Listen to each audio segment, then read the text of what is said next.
নির্বুদ্ধিতার পরিণাম।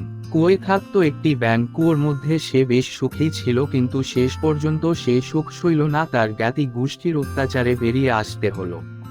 মনে তার তখন একটাই চিন্তা, যেভাবেই হোক প্রতিশোধ নিতে হবে।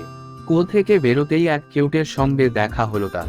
সবে সে একটি গর্ত থেকে মাথা বের করছে, ব্যাঙটার মনে পড়ে গেল কাঁটা দিয়ে যেমন কাঁটা তুলতে হয়, তেমনি শত্রুকে নাশ করবার জন্যে শত্রুকেই লাগাতে হয়।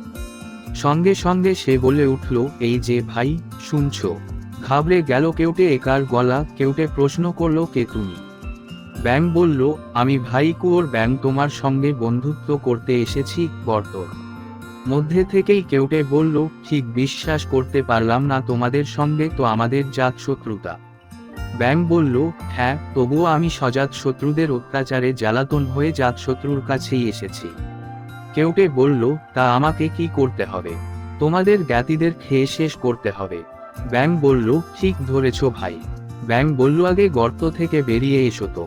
ব্যাঙ তখন তাদের চিরশত্রুকে পথ দেখিয়ে নিজেদের ডেরায় নিয়ে গিয়ে থাকবার জায়গা দেখিয়ে দিল। তারপর ব্যাঙটা একে একে তার শত্রুদের দেখিয়ে তাদের সর্বনাশ করল।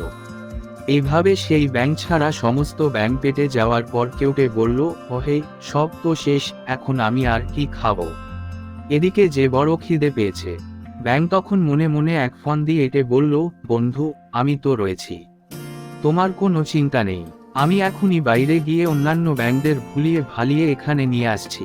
তুমি একটু অপেক্ষা করো, তাছাড়া আর উপায় কি? তাই করো তাহলে, কেউটে বলল। ব্যাঙ তখন কুয়ো থেকে উঠে এসে মনে মনে সাপকে নমস্কার জানিয়ে বলল, ও খুব বাঁচা, বেঁচে গেছি, আর ও পথ মারাচ্ছি না।